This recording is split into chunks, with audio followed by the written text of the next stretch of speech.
board will now come to order. Madam Clerk, please call the roll.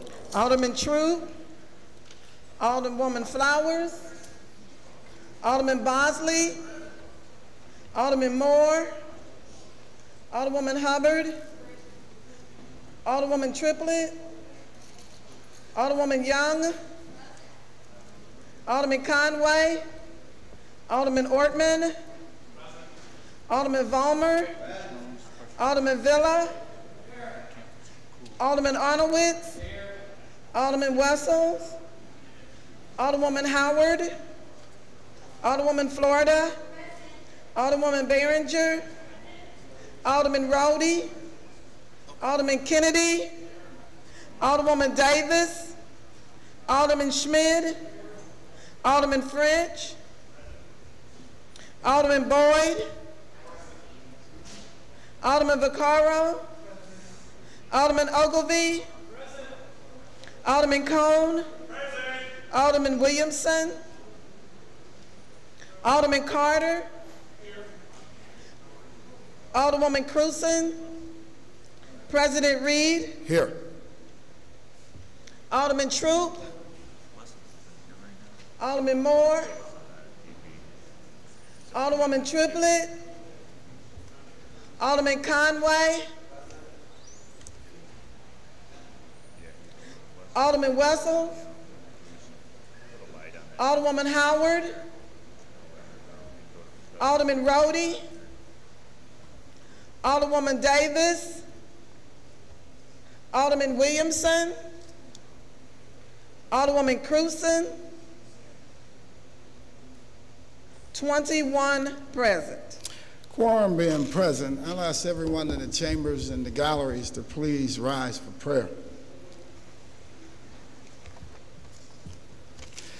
Before we begin prayer, I'd like to just ask for a moment of silence for Orlando Watson's mother who passed away. Orlando has been working with youth all through the city for years. He sponsors a ball every year that he calls the all-white ball, where everybody wears white, and he raises money to fight cancer.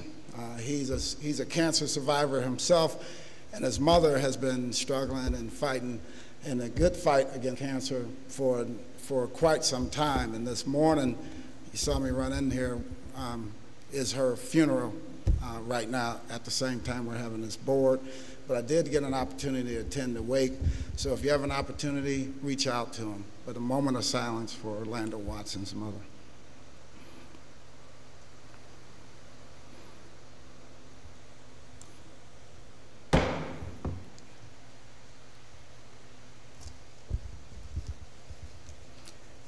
Let's pray. Gracious God, Heavenly Father, we first thank you for this privilege to petition you through prayer. You said in your holy word that except the Lord keep the city, the watchman watcheth but in vain. Therefore we come to you placing in your hands the needs of our great city. We pray for those whose hearts you have inspired and hands you use daily in assisting you with the task of keeping our great city. Our public safety workers, watch over them and their families. Let them receive their just due. Then we ask you to give wisdom, ability, fair judgment to those who govern us. We know, Lord, that the task is difficult, the duties are many, and the responsibility are heavy. We pray for our city officials that you would refresh them in mind, body, and spirit, that they may dedicate themselves to make their tasks and assignments at hand. Unto your keeping we commit our families, our communities, and our city at large. Keep us steady, make us confident, and give us the courage to face each day with a firm trust in you. Amen.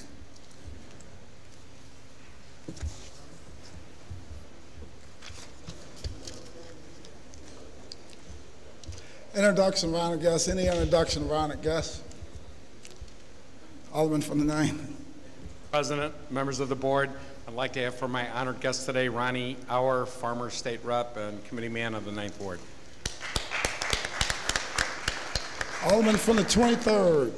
Yes, I'd like to have as my honored guest Celeste Reeder from the Realtors Al from the firefighters, and David Holmes from the plumbers and pipe fitters.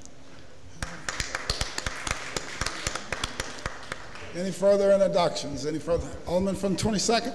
Good morning, Mr. President, members of the board. Thank you. I have as an honor guest this morning up in the balcony, Mr. Rob West with the YMCA, Monsanto YMCA.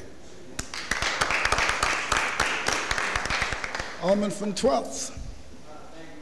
And I'd like to announce as my guest, Tim Ogle, one of my constituents, also works with Congressman Carnahan. Alderman from the 8th. Morning, Mr. President, members of the board. I'd like to introduce Claire Hiller, who's over here, and she's in charge of the St. Louis Rock and Roll Marathon bike ride through our neighborhoods in St. Louis. Claire, stand up. I can't see you over here. No. And so if you've got any questions or any issues or whatever, feel free to contact her. Thank you so much. I'd like to have her take some of the hills out of that race. So I'd like her to take some of the hills out of it and make it an easier race, and I'll do it again. Alderman from the 16th. Thank you, Mr. President and members of the board. I would like to have as my special guest today, Mr. David Holmes, the plumbers and pipe fitters and workers. Alderman from the 18th. Thank you, Mr. President, members of the board. I'd like to introduce two 18th Ward residents, Mr. Leroy Grant and Miss Irene Saul, right here to my left. Oh, wow. Any further? Alderman from 26. Thank you, Mr. President, members of the board. I'd like to thank my honored guest for coming and doing an excellent prayer, Mr. John Watson. Thank you. Yeah. I like it when you come and do prayer, Reverend Watson. Any further introductions? Any further introductions? Alderman from the 10th, like to wrap us up. Thank you, Mr. President, members of the board. As we gather here on July the 13th, which is the Feast of the Funky Chicken, it is my pleasure to have, as my guest on Friday the 13th, the one, the only Freddy Krueger Steffen. Alderman from the 7th, you know what I mean? Alderman from the 7th, you recognize on approval of the minutes. Thank you, Mr. President. Members of the board, I move for approval of our minutes for the June 29th meeting. Moved by the Alderman from the 7th, seconded by the Alderman from the 20th. Any discussion? All in favor signify by saying aye. Aye. Opposed? Motion carries. Report of city officials. Report of city officials can be found in sections A, B, and C of the agenda and have been placed in all aldermen's mailboxes. I have from His Honor the Mayor the following correspondence. Dear members of the board, I have the pleasure to submit the following individuals for reappointment to the Board of Adjustment. Reappointment of Sally Burke, who resides at 6828 Scanlon, whose term will expire on July the 10th, 2013. Reappointment of Irene Soul, who resides at 5054 Cates, and whose term will expire on August the 15th, 2016. The reappointment of Sharon Cunningham, who resides at 5819 Dewey, and whose term will expire on August the 15th, 2016.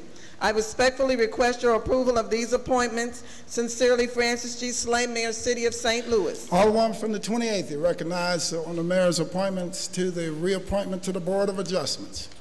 Thank you, Mr. President, members of the board. I move to reappoint the aforementioned members to the Board of Adjustment. Moved by the Alderman from the 28th, seconded by the Alderman from the 20th. Any discussion? All in favor signify by saying aye. Aye. Opposed? Motion carries. Dear members of the board, I have the pleasure to submit the following individual for appointment to the Tower Grove South Concerned Citizen Special Business District. The reappointment of Julian Coulard, who resides at 4538 Arco, whose term will expire on December the 31st, 2016. I respectfully request your approval of this appointment. Sincerely, Francis G. Slay, Mayor, City of St. Louis. Alderman from the 15th, you recognize on the mayor's appointment to Tower Grove South Concerned Citizen Special Business District. Thank you, Mr. President and members of the board. I move that we approve the appointment of Julian Coulard to the Tower Grove South Concerned Citizens Special Business District. Moved by the Alderman from the 15th, seconded by the Alderman from the 25th. Any discussion? All in favor signify by saying aye. Aye. Opposed? Motion carries. Dear members of the board, I have the pleasure to submit the following individuals for appointments to the Couples Station Building 9 Community Improvement District. The appointment of Jason Braidwood, who resides at City Place Drive, and whose term will expire on July the 31st, 2016. The appointment of Dan Ferris, who resides at 6 City Place Drive, whose term will expire on July 31st, 2016. The appointment of Garrick Hamilton, who resides at 6 City Place Drive, and whose term will expire on July the 31st, 2016. The appointment of Julie Panagos, who resides at 6 City Place Drive, and whose term will expire on July the 31st, 2016. I respectfully request your approval of these appointments. Sincerely, Francis G. Slay, Mayor, City of St. Louis. Alderman from the 7th, you recognize on the mayor's appointments to the Couple Station Building 9 Community Improvement District. Thank you, Mr. President, members of the board. I move for approval of the mayor's appointments to this district. Moved by Alderman from the 7th, seconded by Alderman from the 25th. Any discussion? All in favor signify by saying aye.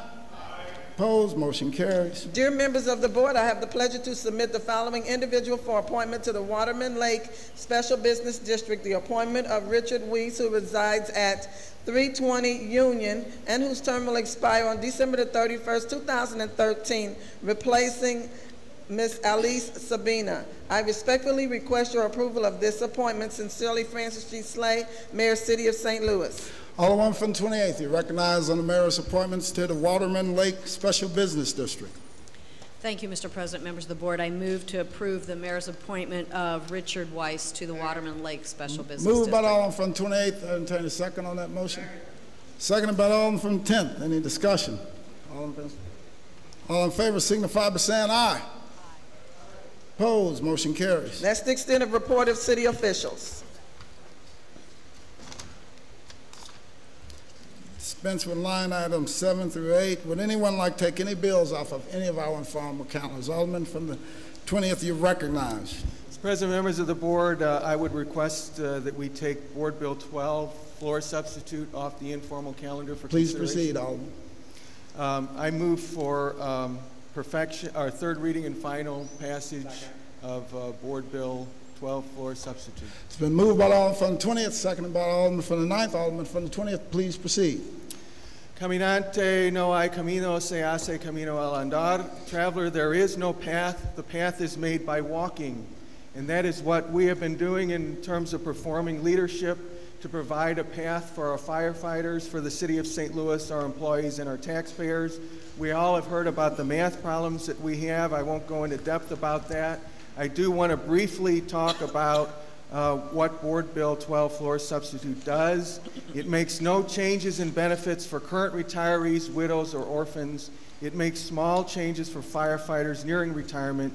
It makes minor changes for younger firefighters. That is, they have to wait till age 55 to retire without a actuarially reduced retirement.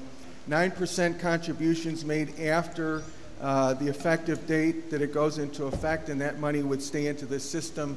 Any of the 8% that's been contributed thus far would be given back to firefighters. There are major changes for new hires, and of course not as major as there would be if we weren't having small changes for firefighters going forward. There are changes on the disability side. 75% of average final compensation if you can't work at all as a result of a job-related injury.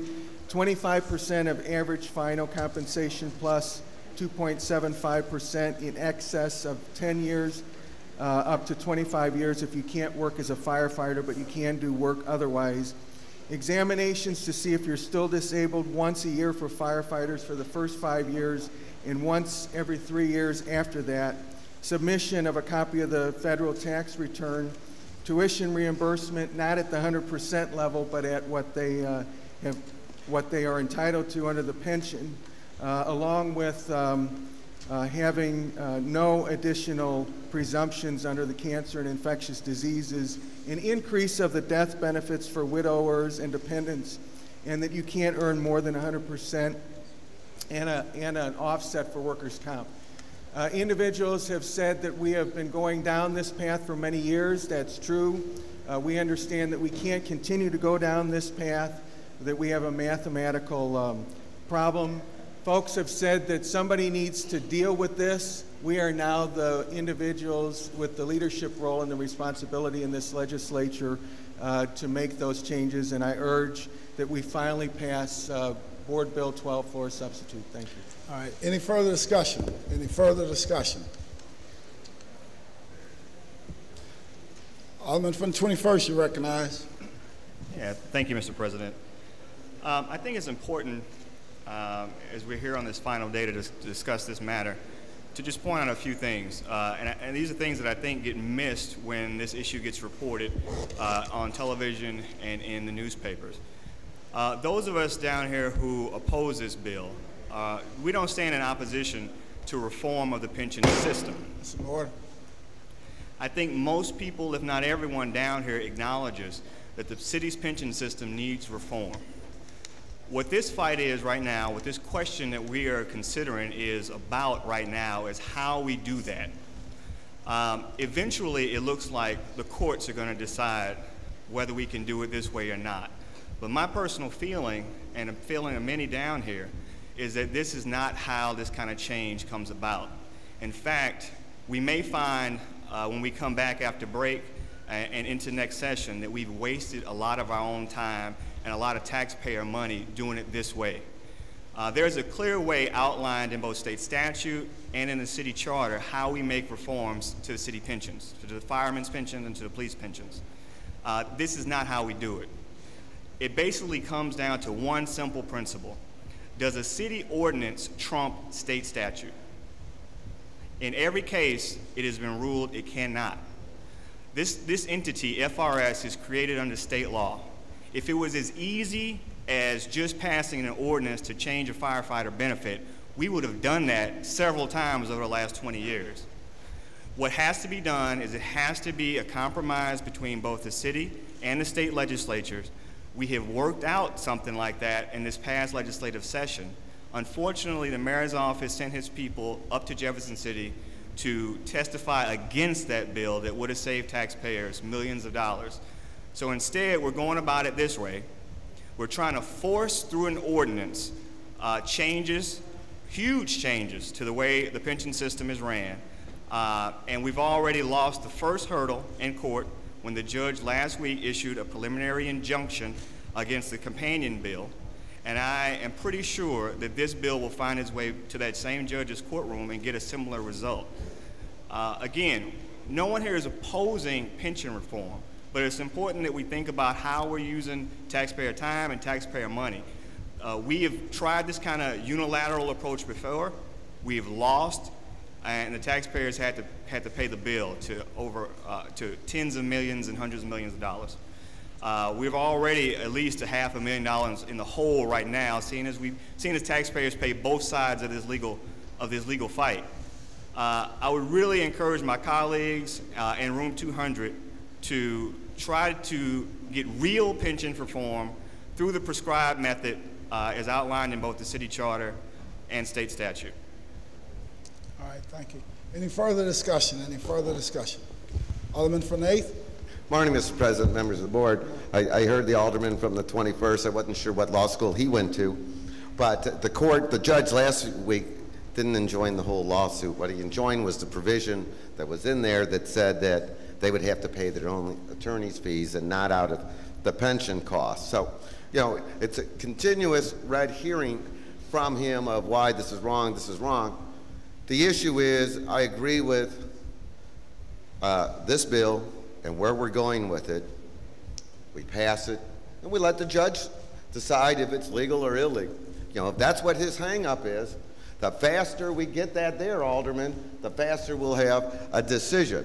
But I think that everybody else is very confident that the substance of the bill will hold. And it's important to the city on a going forward basis to do this. It's not been a one-way street down here. All of us know the firefighters. We know them personally. We've worked with them over the years. It's not been a one-way street. I mean, historically, when they came down here every year or every other year and asked for additional pension benefits, they certainly had your phone numbers and they could call you and they knew you. And in many cases, well, almost every case, this board, with the exception of one or two aldermen, approved everything, because they always came down here and told us it wasn't going to cost us that much, that this benefit, it's our money, we're overfunded, we should get it. And the question I asked that time was, okay, we're overfunded now.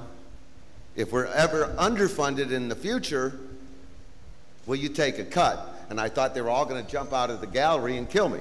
Because, and I know Alderman Bosley was here, he looked at me, and I think we all remember that day because it was when the Mayor Shamel had vetoed one of the bills. But the point is, they've come in with their actuaries, they've told us this benefit won't cost us anything, won't cost us that much, it's their money.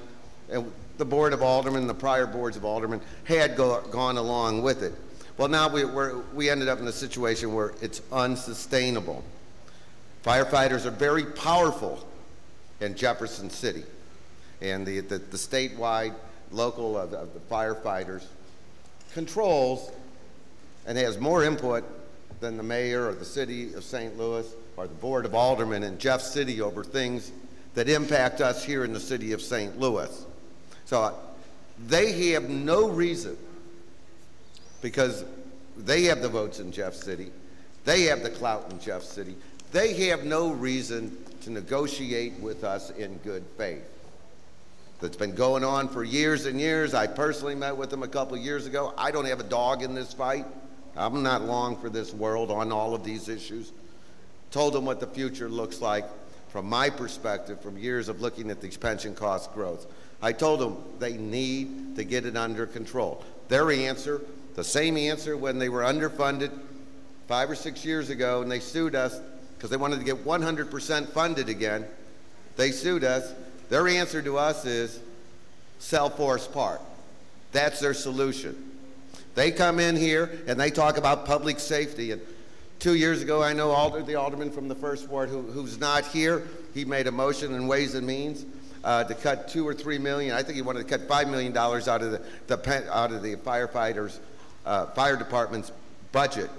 You know, we talked them into lowering a cut to about $2 million. Firefighters complained and said that we would lose firefighters and have to close firehouses, and that posed a safety risk to the whole community of the city of St. Louis. And what has happened most recently is they gladly lose 26 firefighters to keep their pensions going. Now think of the hypocrisy of that. 2 years ago, it was a safety risk for all of the residents of the city of St. Louis to lose 2 firehouses or to lose 20 or 30 firefighters. But today, to keep their pensions, they didn't tell us it's a continuous fire risk. It's a safety risk to the public. They'd much rather have those pension monies than to honor their word from 2 years ago to protect the safety of all of the St. Louisans. You know, we got to get to the bottom of it. Did they tell us the truth 2 years ago, or are they telling us the truth today? The issue is it's non-sustainable. I know that those are the politics of each individual issue, what we had 2 years ago and what we have today. But it is not sustainable. Let's pass it, move forward. If the courts throw it out, well, then we'll have to decide of a different strategy that will give them more of an upper hand, and I'm sure that they'll flex their muscles. But I'm comfortable that this is a great opportunity for us, for the firefighters, because if we go under, like San Bernardino or some of these other cities around the country, or Scranton, Pennsylvania, the mayor just lowered everybody's wages to minimum wage, $7.25 an hour, because they don't have the money to meet their obligation. At some point in time, we will be out of money. Somewhere, something has to give. And I think this is a good response and a good long-term investment in the city and its employees, whether they're the firefighters or the municipal employees or the police department employees. But the most important thing is we get this done, we let the judge rule.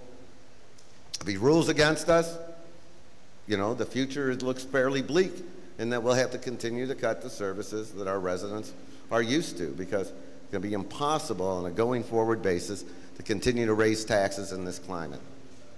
Thank you. Alderwoman from the 15th. Thank you, Mr. President, members of the board. This is probably one of the most important decisions that we're going to make in our political career. We have a responsibility to the taxpayers of this city. We have a fiduciary responsibility to continue to provide services and to be able to afford the services rendered. And what's before us today has been vetted through a very deliberate process. It took us 6 years to come to some kind of resolution that was drafted by attorneys that we collaboratively selected. And I think it's so important that we put the taxpayers first. It's important to put them first and to put the city of St. Louis in a sustainable situation, or we will end up like Stockton, California, or San Bernardino, California, because they made decisions about their pensions and now they're underwater and they've decided that they can't deal with it. And we have options before us, and we are a home rule city. And honestly, I don't see the logic in saying we made decisions in 1960 that we have to live with forever. We have to take a leadership role, and we have to put the taxpayer first. And when we do this, we're putting the firefighters first too, because we don't want a bankruptcy judge to determine how our funds are going to be spent. What we're doing is modest and responsible. And so I urge all of you to do, this whole situation has been so unpleasant, but we're in a better position than most cities. I think it's important that if we put the taxpayer first and we take this on in such a positive way, that this is something we have to do so that we can look forward to giving raises again. I mean, I'm tired of being stuck with a budget that's deficit, deficit, deficit. If we can reform the pension system and look at parity too, we have 3 separate systems that aren't fair. Our non-uniform employees get 40%. After 20 years of service, according to Rule of 85, it has to add up to 85, your years of service and your age. And their Social Security is their base. So their Social Security is your base, and then everything else adds up to 40%. But now the firemen and the policemen, they'll retire with 75% after full service. I urge you to support this board bill. Let's do what we have to do. Let's take a leadership role and show the taxpayers that we understand the situation and that we're going to fight for them. And we're fighting for our employees too, and making sure that all 3 systems are sustainable. Thank you. Alderman from 24th. Thank you, Mr. President. I think it's important for the public and the voters to know a little bit about this process, in that we here at the Board of Aldermen, we don't actually have the ability to bring forward our own pension reforms. What we have to rely on is reforms that come out of the mayor's office, reforms that come from the fire department itself, or reforms that come from the state level. And you know, why don't we have that ability? Why don't we even have the ability essentially to amend the bill that's presented to us? Well, we don't have access to the money to pay attorneys to write a bill. We don't have access to actuaries, to the money to pay the actuaries to study the financial impact of the bill. We can't even amend the bill because we don't have the same access to the actuaries, and state law says every change has to have an actuarial study. So for the 28 of us, the 29 of us, what we really have is a take it or leave it scenario. We shouldn't have that.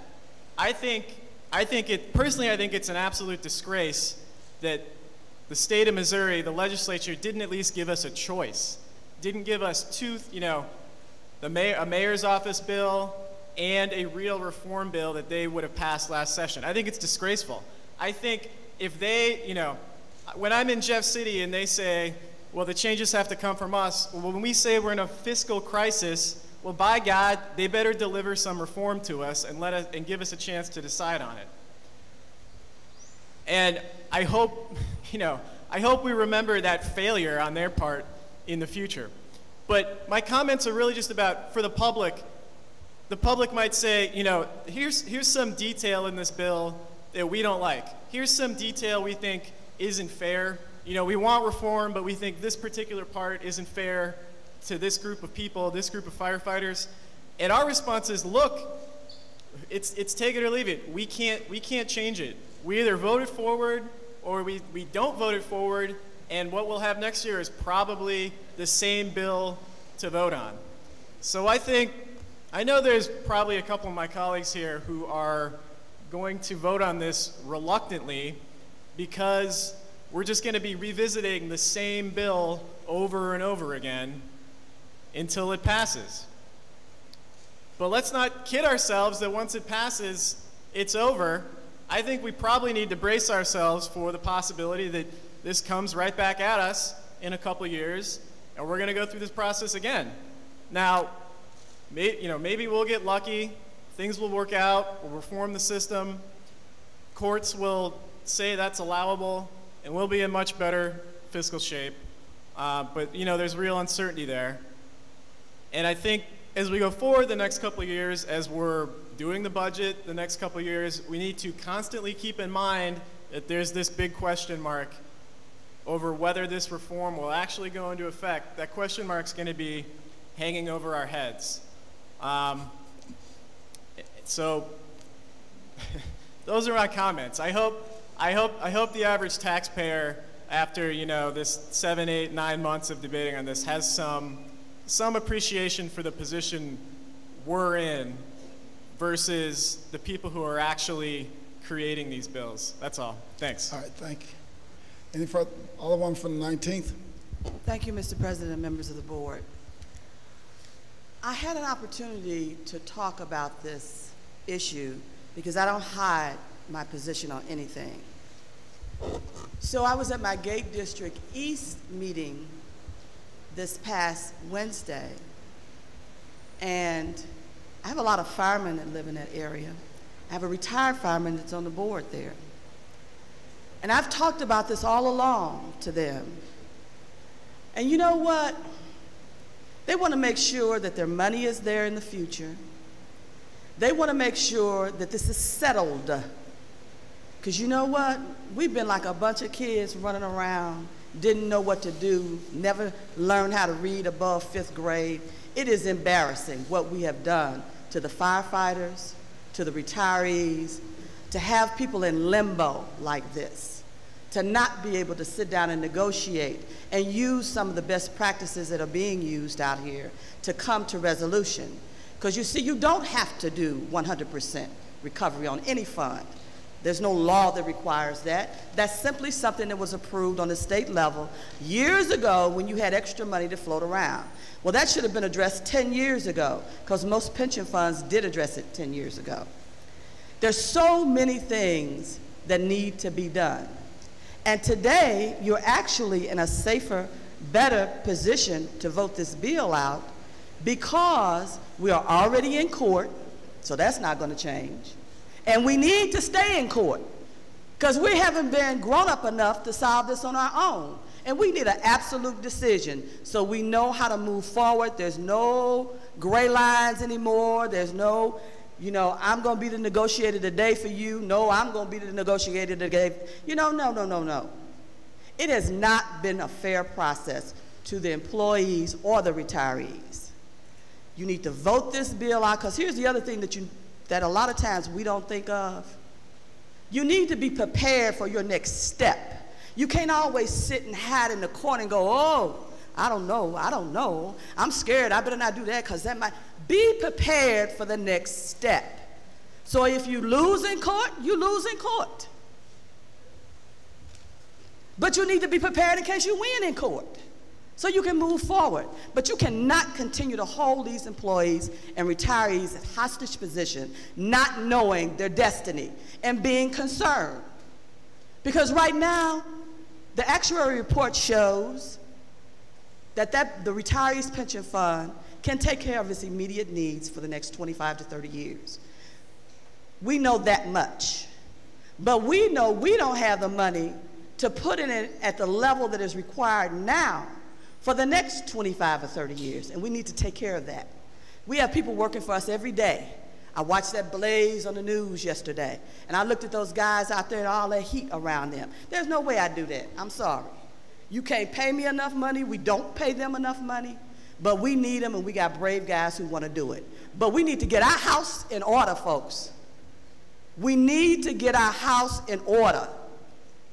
And if you're not paying attention, the whole country is broke. Because from the U.S. Congress down to our level, we have all been irresponsible, and it is a hot darn mess. And I hate the pun to put it that way, but it is. And so we got things to do. And the first thing you need to do is to pass this bill, and you need to get back to the table and negotiate while we in court. It don't hurt to talk. You got to get together on this at some point. So you need to be back at the table talking. That is important. The discovery of resolution should never end. And that's why I'm going to vote for this bill today. Thank you, Mr. President. All right. Any further discussion? Any further discussion? Alderman from the 12th. Thank you, Mr. President, members of the board. I agree with a lot of the colleagues here. You know, the alderman from the 21st Ward said, you know, we all know there needs to be reform, including firefighters know it. And as a sponsor, the bills even talked about the reduction in the disability, bringing tax returns for people getting disability, doing adjustments like that. And that's fine and great. And, you know, it's basically saying the same bill that was up in Jefferson City that people went up there and worked against the bill.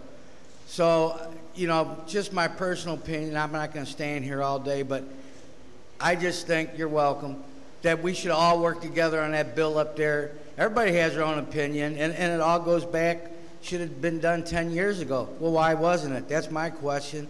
You know, and I'm always tired of hearing kicking it down the road. If people's talking about being responsible, you should have been responsible 10 years ago, not hoping things might get better because you can't bank on things might get better. You know, city of St. Louis and other countries are in bad shape. But, you know, you got to make sure that you're able to sit down and talk it out, and maybe the courts need to decide it, and the alderwoman from the 15th right, that need to look out for the taxpayers. She's exactly right, because if we do lose, taxpayers are going to be the first ones to pay. So I urge my colleagues to vote no against these bills today. Thank you. Thank you, Alderman. Any further discussion? Any further discussion? Any further discussion? Alderman from the 20th, you recognize the close. Mr. President, members of the board, thank you.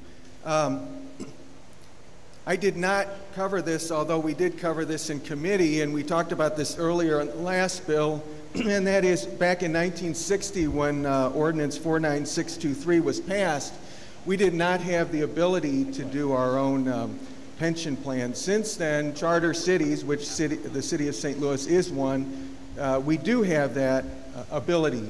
And court cases have found that as part of our obligation to pay, that we're within the old system voluntarily, so that there's not a Hancock sort of problem. So we're in there voluntarily. That means that we can get out voluntarily, and under our charter city provisions, our lawyers have told us that we have the ability to have this pension system that we've described. Earlier, I started with a quote of an excerpt from a poem. I want to give appropriate attribution of that, and that was Antonio Machado, a poem of his. And I would like to close with another poem also about the important leadership role that we are taking today. Two roads diverged in a yellow wood, and sorry I could not travel both and be one traveler. Long I stood and looked down one as far as I could to where it bent in the undergrowth, then took the other as just as fair, and having perhaps a better claim, because it was grassy and wanted wear, though as for that the passing there had worn them really about the same. And both that morning equally lay, in leaves no step had trodden black. Oh, I saved the first for another day, yet knowing how way leads on to way, I doubted if I should ever come back. I shall be telling this with a sigh somewhere ages and ages hence, 2 roads diverged in a wood, and I took the one less traveled by, and that has made all the difference. Robert Frost. I urge us to take that road, the road that we need to take as responsible legislators, and I renew my motion that we third read and finally pass floor substitute for Board Bill 12. Thank you. It's been moved by the Alderman from the 20th, seconded by the Alderman from the 9th, that we third read and finally pass Board Bill number 12, floor substitute. Madam Clerk, please call the roll. Alderman Troop, Alderwoman Flowers, Alderman Bosley, Alderman Moore, Alderwoman Hubbard, Alderwoman Triplett, Alderwoman Young, Alderman Conway, Alderman Ortman, Alderman Vollmer, Alderman Villa, Alderman Arnowitz, Alderman Wessels, Alderwoman Howard, Alderwoman Florida, Alderwoman Behringer, Alderman Rhodey, Alderman Kennedy, Alderwoman Davis, Alderman Schmid, Alderman French, Alderman Boyd, Alderman Vaccaro, Alderman Ogilvie, Alderman Cone, Alderman Williamson, Alderman Carter, Alderwoman Cruzen, President Reed. No. Alderman Troop,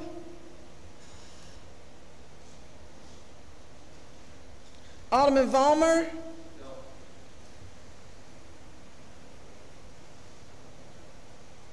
Alderwoman Howard,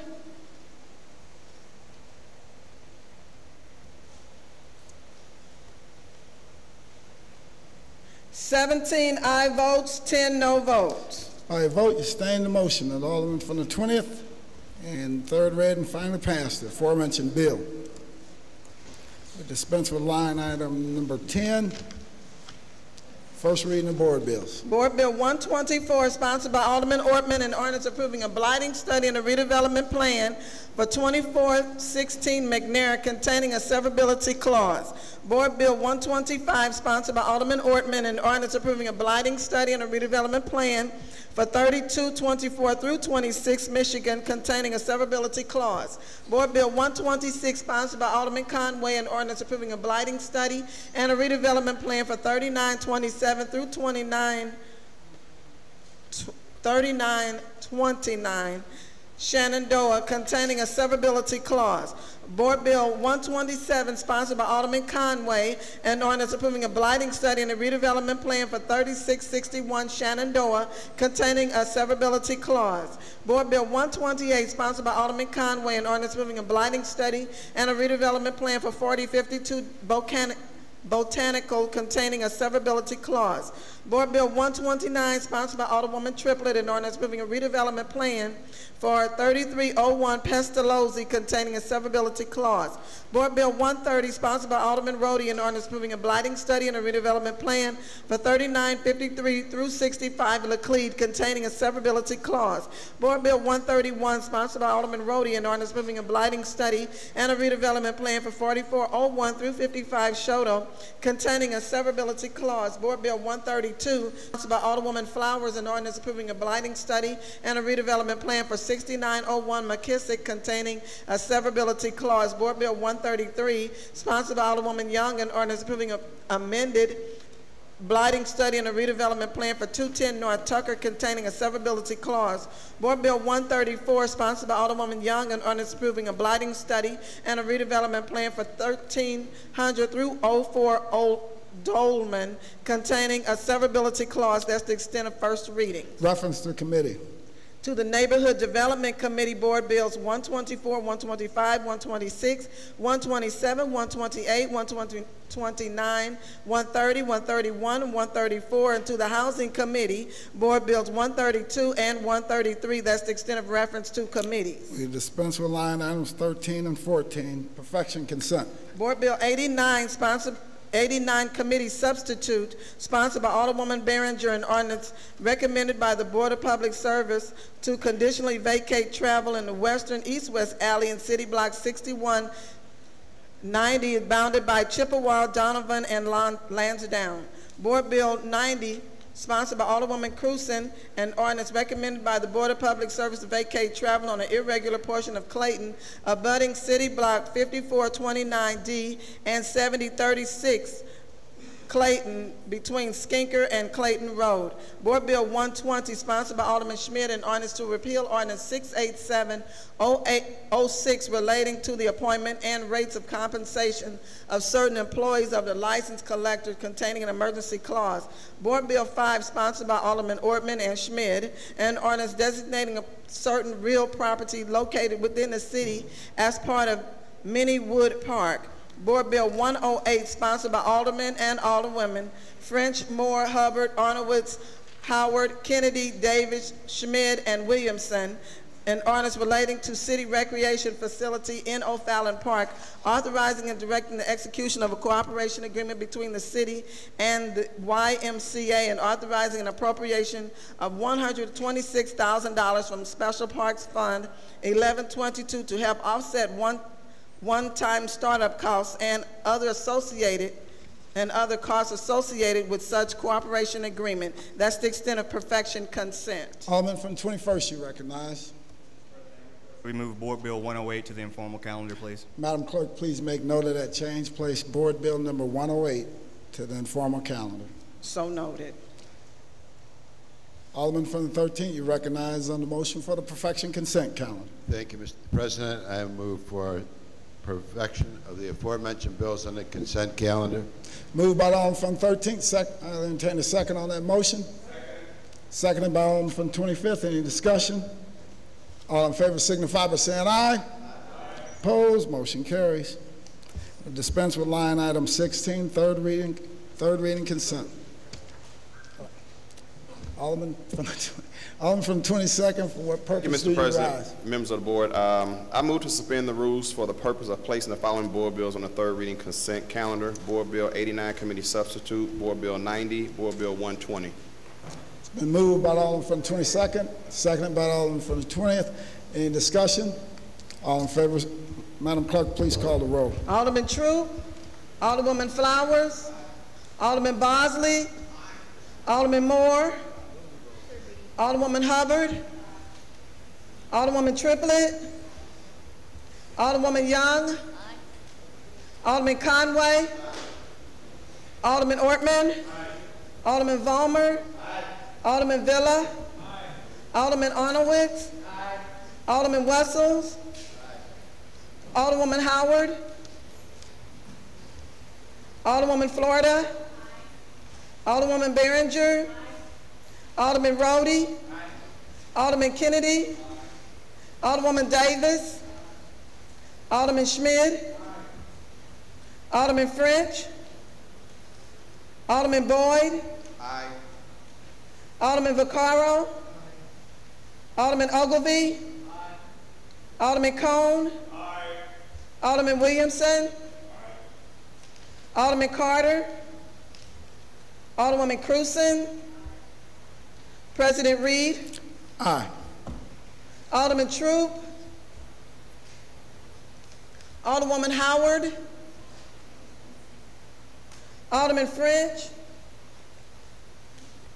Alderman Carter.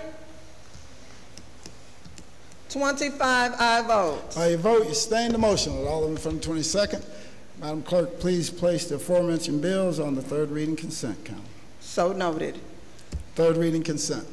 Board Bills 89, 90, and 120, 42 floor substitute, 100, 101 committee substitute, 102 committee substitute, 106, 107 committee substitute, 110, 115, 116, 37, 41, 118, 33, 117, 111, 22, 40, 79, 80, 81, 82, 83, 46, 62, 95, 68, 43, 66, 67, 71, 72, 74, 75 committee substitute, 76, 77, 93, 123, 124, 61,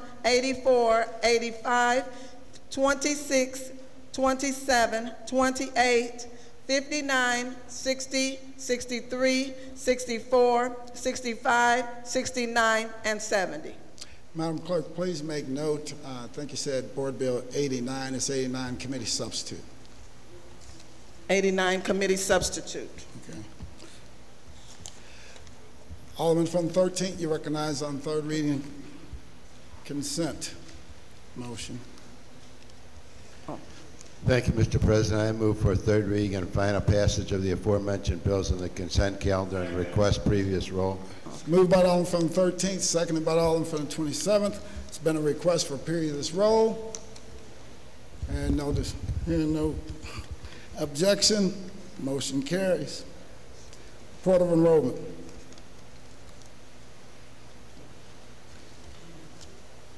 Board Bill 112, sponsored by Alderwoman Young and Wessels, an ordinance designating a portion of the city bounded by 8th on the west, Walnut on the north, South Broadway on the east, Clark on the south as a development area under the authority of the Missouri Downtown and Rural Economic Stimulus Act, approving a development plan, a development project therein, adopting a development financing within the development area, establishing a special allocation fund containing a severability clause. Alderman from the 7th, you recognize on the third reading and final passage of Board Bill number 112.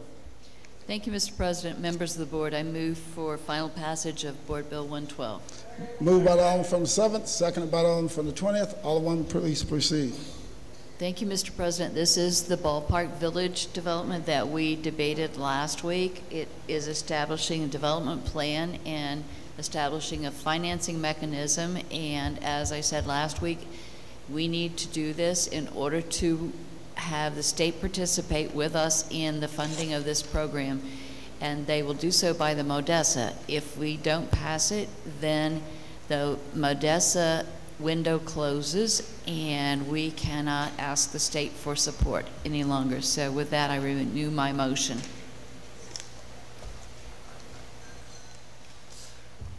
Any further discussion? Alderman from the 20th?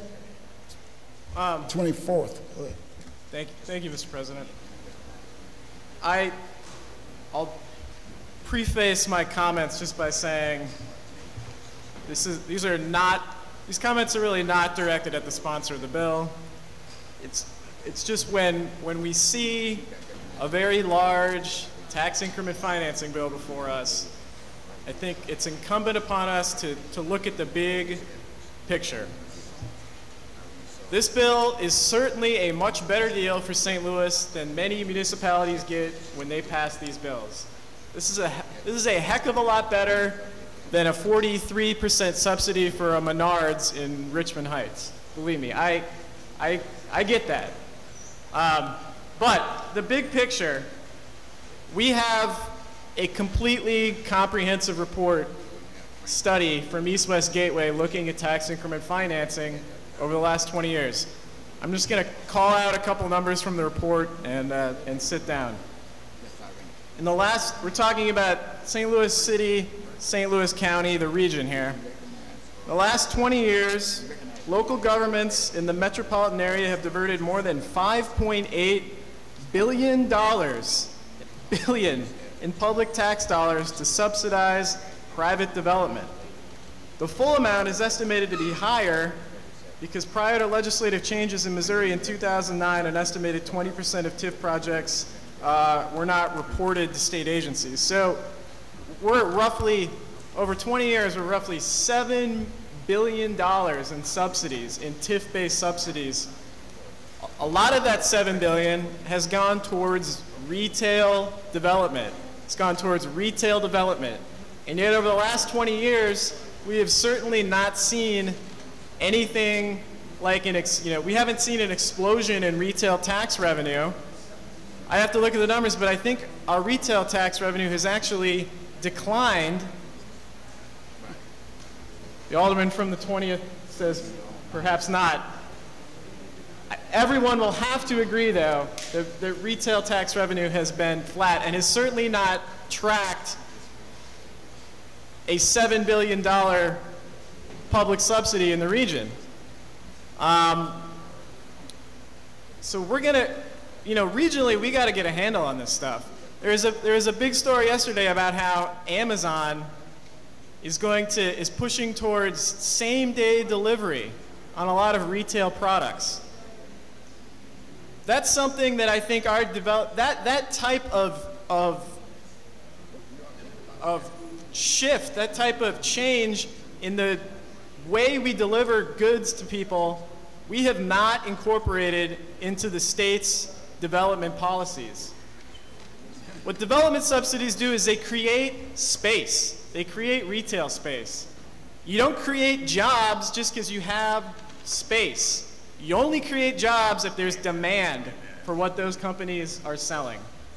And so ultimately, this $7 billion, we can't, the next 20 years, if we subsidize another $7 billion of development, mostly retail-based regionally, we're going to be looking at cutting a lot of other pensions and cutting a lot of other services because it's just not proving an effective development tool.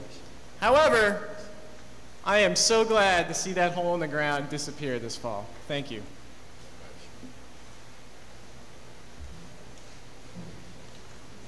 Any further discussion? Any further discussion? Alderwoman from 7th, you recognize the close. Thank you, Mr. President, members of the board. I would tell you that recently the East-West Gateways report actually said the city is doing their TIFs right. They are doing it better than anybody in the region.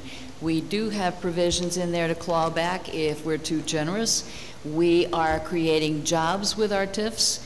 We are having developments occur with our TIFs, and we're making the city a better place because of them. If we don't have these TIFs, do we put a fence around the city and just say, we don't want developers, we don't want to change anything? And if we do that, somebody's going to open that gate and leave. Lots more people will. But because we've been using our TIF, we've been able to create housing, we've been able to create businesses, we have been doing what we're supposed to do as legislators. And so I urge your support to do it this time as well, because again, you're creating jobs, you're creating an economy where people can support their families, and that's what we're here about, to build a better city. So I urge your support. All right. It's been moved by the Alderman from the 7th, seconded by the Alderman from the 20th, that we third read and finally pass Board Bill number 112. Madam Clerk, please call the roll. Alderman Troop, Alderwoman Flowers, Alderman Bosley, Alderman Moore, Alderwoman Hubbard, Alderwoman Triplett, Alderwoman Young, Alderman Conway, Alderman Conway, Everybody Alderman speak Ortman, up a little bit. Alderman Vollmer, Alderman Villa, Alderman Arnowitz, Alderman Wessels, Alderwoman Howard, Alderwoman Florida, Alderwoman Behringer, Alderman Rhodey, Alderman Kennedy, Alderwoman Davis, Alderman Schmid, Alderman French, Alderman Boyd, Alderman Vaccaro, Alderman Ogilvie, Alderman Cone, Alderman Williamson, Alderman Carter, Alderwoman Cruzen, President Reed, Aye. Alderman Troop, Alderman Ortman,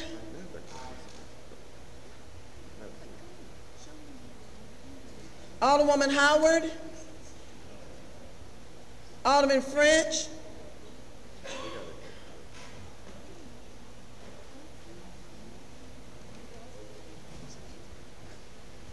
23 aye votes, 2 no votes, 1 present. By vote, you stay in the motion of the Alderman from the 7th and 3rd read and final pass, Board Bill number 112.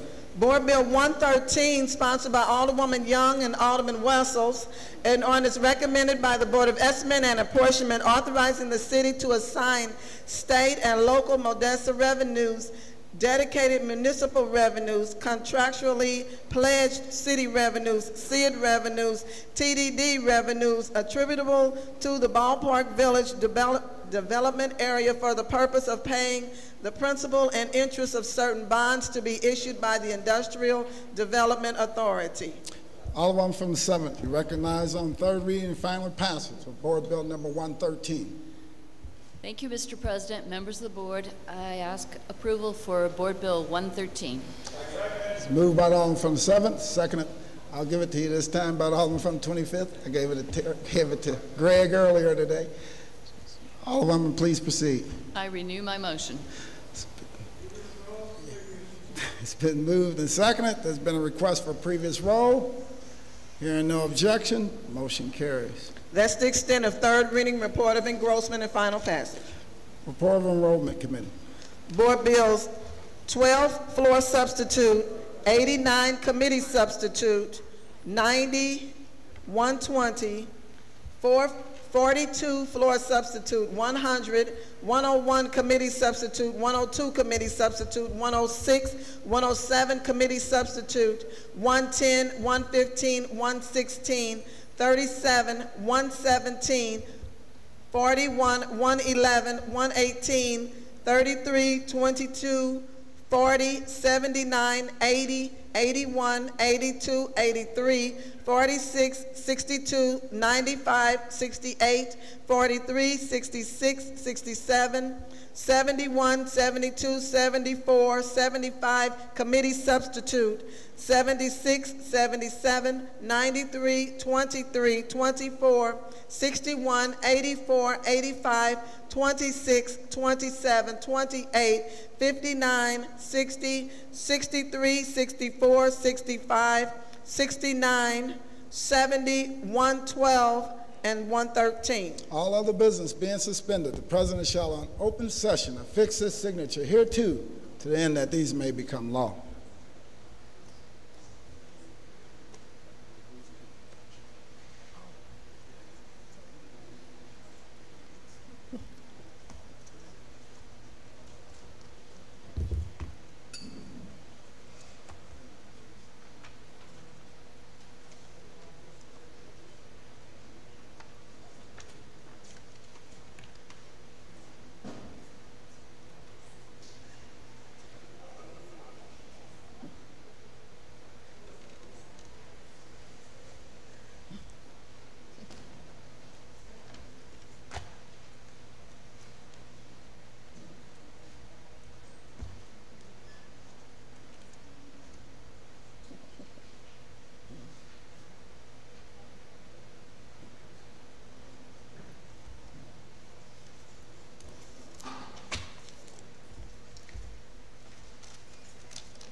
I move for adoption of our courtesy resolution calendar. Entertain a second on that motion. Seconded by the Alderman from the 22nd.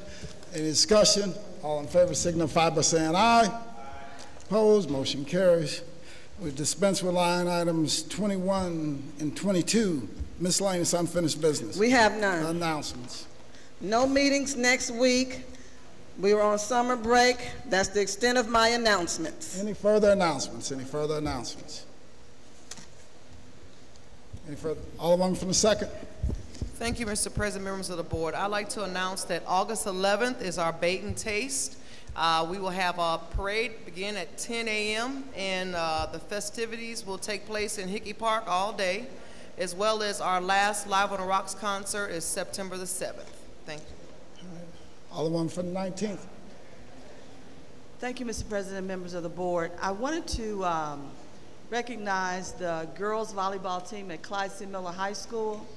They have an opportunity to participate in a USA camp, and they're having a fundraiser tomorrow right at Compton and Olive, a car wash, and I'm supporting them and asking you to support them. They're only washing the cars on the outside, so those people who are particular, you don't have to worry about it. It's only $5, and/or just drive by and give them a donation. They're working very hard to pay for this themselves, and they're a great group of kids up there, and so I'm just asking you to support them, asking the public. Thank you. All right, thank you. Any further? Alderman from the 22nd. Thank you, Mr. President, members of the board. I have two announcements. On July 26th will be the 22nd Ward regular scheduled ward meeting from 6 o'clock to 7:30 at Friendly Temple Church, 5515 Martin Luther King Drive. And on July the 28th, that Saturday, we will have our annual 22nd Ward Family Reunion Picnic. So we're encouraging everybody from the 22nd Ward, used to live in the 22nd Ward, or just love the 22nd Ward, to come out to Barrett Brothers Park between noon and 8 o'clock. We will have a good time. Thank you. All right. And I've gotten a note. Somebody passed me a note up here to recognize Tom Pickle. Mr. Pickle? Chris Pickle is what? AT&T. Chris Pickle from AT&T. I don't know. What's that? Oh, that's what it is. I didn't get the rest of that note. It was something about 20 years of service or something like that they passed. All right, so let's give Chris a round of applause for those 20 years of service. That's right. Alderman from the 26th. Thank you, Mr. President, members of the board. July 26th, we'll also have our ward meeting in the 26th Ward. Thursday the 26th at 6:30, Union Memorial Church, that is Belt in Baltimore. We have the Congressman Clay, he'll be a guest there. Also, we have a lady by the name of Jill Thompson who's gonna speak on the Affordable Health Care Act. So we impress all our constituents to come out to join us, and that's on the 26th, Thursday. Thank you. Alderman from 27th. As a reminder to the constituents of the 27th Ward, we have our monthly ward meeting, which is the 21st of July at 10 a.m. at Bishop Willie Ellis Conference Center, which is 5939 Goodfellow. Thank you. All right, thank you. Any further announcements? Alderman from the 19th. Thank you, Mr. President, members of the board. I forgot that on this coming Thursday, July 19th, I'm having a town hall meeting at the Franklin Apartments at 20th and Delmar, and I'm asking all the ward residents to come out. In regards to whether you live in that area or not, you need to meet the people the community that you work with. So we'll be there from 6 to 8. We'll have all of our service providers there, and I want to have a chance to meet and greet those new constituents that I'm representing in that area. Thank you. All right, thank you. Any further announcements? Alderman from the 10th. Hello, hello. Thank you, Mr. President, members of the board. I'd like to wish my mother-in-law, Dorothy Bartoni, happy birthday today. Here's her 85th birthday. I'm sure she's home with a cocktail watching me right now. Hello, Dorothy. All right. Any further announcements? Any further announcements? Also, just tell everybody to have a safe summer. I know that Alderman's work is never done, so you're going to still have a ton of calls and everything. I think we got a lot of work done this session. Looking for a very productive session when we get back. Alderman from the 13th, recognized on the motion to excuse. Thank you, Mr. President. I move to excuse the alderman from the 1st and the 14th wards due to necessary absence. Moved by the Alderman from the 13th. Entertain a second on that motion. Seconded by the Alderman from the 9th. All in favor signify by saying aye. Aye. Opposed, motion carries. Alderman from 13, you recognize on the motion to adjourn. Thank you, Mr. President. I move to adjourn the meeting until Friday, 10 a.m., September 14th. Moved by the Alderman from the 13th. Seconded by the Alderman from the 18th was nodding at me. Standing right by. So seconded by the Alderman from the 18th. All in favor signify by saying aye. Opposed? We stand adjourned.